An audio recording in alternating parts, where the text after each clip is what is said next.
Hello guys, what's up? I'm Suresh Designer. Today I want to talk about how we can create some realistic renders like this in Enscape. So I hope you enjoy this video. Like and subscribe, please don't forget it, and let's get started. So for creating these type of artificial realistic renderings in Enscape 3.4, I'm gonna start with the SketchUp environment. I create my Enscape scenes in the SM1 and I come back to it. So I'm gonna open the Enscape rendering. Now at first I'm gonna move in the environment and see my objects. We have some type of book in here, or we have some type of cup, headphone, or some other things like that. So as you can see, we have this lighting system. I only using light cache with the sunlight. We have the laptop and markers, notebook and books and shelves. So the first material is about this desk, and it's completely done, because if I minimize this screen and come to the SketchUp environment in the material editor, I can see that I have metal holders with some low level of roughness, and the Metallica is about 96, and the wood veneer with the image fade about 80. I can reduce it from 80 to 70, and for the roughness I can reduce it to the 10 to have more reflection on my surfaces. So now I'm gonna come back to the Enscape environment. So first thing I want to do is about checking resolution in Enscape. As you can see, we have some resolution about portrait in here. So I'm going to change my camera resolution at first. I'm going to turn on the save frame, come to the visual setting. In the output, I'm going to change it to the custom and use this resolution. I done it before, about 9020 to 2560. It's the aspect ratio about 0.75, and I usually use it for portrait renderings. So now I want to press F and come to the scene 2. As you can see, I create my scene before, so now I'm gonna click on the visual setting and start my job. So in this photo we can see we have some light screen with some sun lighting very carefully in this sense. So now I'm gonna change my sun position. At first I'm gonna change the clock is about the morning, something like that, or something like this, and I think the sun position in the sky is good, like that. Now I want to zoom a little bit on my subjects like this cup, headphone or laptop. So I'm gonna use visual setting and reduce my field of view to some number like this, something like that. You can change it by setting manual value on your keyboard. I want to type 34, and for this reason, as you can see, we have this scene in here. You can change the exposure to have more lighter screen, but I don't need it, so I'm going to use it on the 56. The clock is about 6 a.m. and now I click on the visual setting. At the image bar, I'm gonna increase the saturation a little bit, about 106, and I want to turn down the color temperature, something like that, about 3900 Kelvin. The motion blur, we don't need it because we don't have any animation in here. I can increase the lens flare to the some number about 92. So I can adjust a little bit my sun. So now I'm gonna use my sun setting.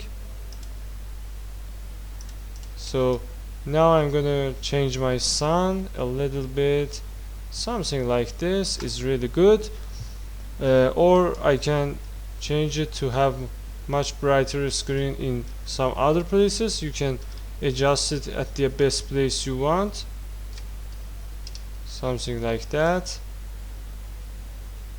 and I come to the visual setting. Actually, if you look at this metallic stretching here, we can see the clouds reflection. So I come to the sky option and I take these numbers to the 0 because I don't want any type of clouds on my screen.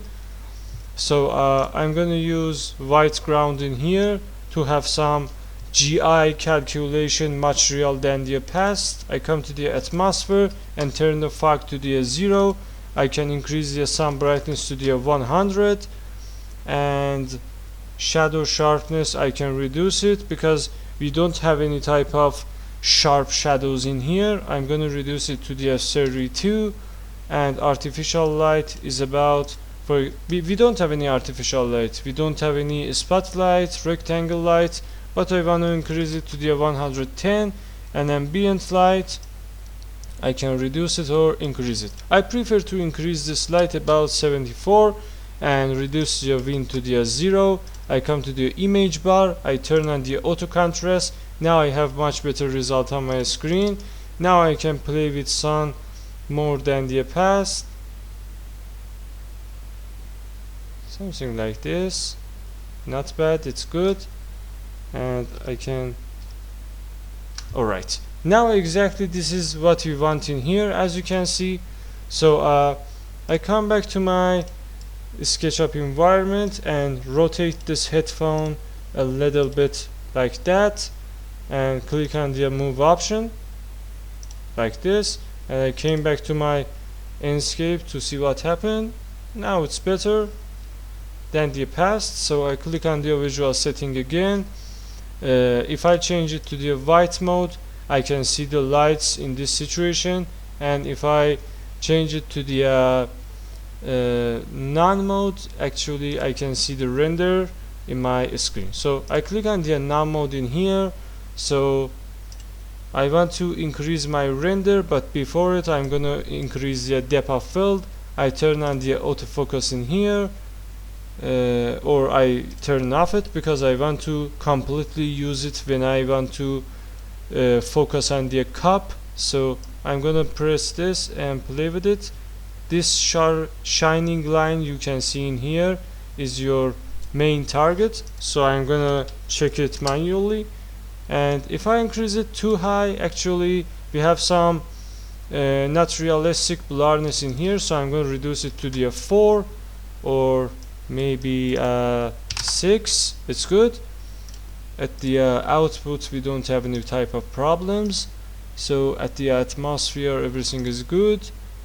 And I want to turn down the chromatic abbreviation, so I'm gonna turn it to the 0. Bloom is about 0, and lens flare is about 88, and vignette is about 20. So I come to the main screen. Now I want to change it to the 2-point perspective and increase the rendering quality to the ultra. So now I'm gonna click on this place called screenshot. So at the desktop I'm gonna set this file with some type of name about render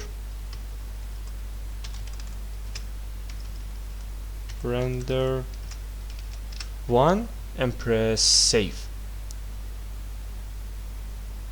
So as you can see, we create these type of realistic renderings in architecture or interior design, very simple and easy, with Enscape 3.4 and ready objects and asset materials. So I hope you enjoyed this video. At the final, I'm going to show you what happened to this render. I come to my screen and now I want to open this render. Actually this is the render we take, and this is the render is about the reference. So which one's better? Say it at the comments. I hope you enjoyed this video. Actually left side render have some more details and objects at the background of the camera, but this render is not bad and like this. I hope this tutorial is useful for you. Like and subscribe, please don't forget us, and goodbye.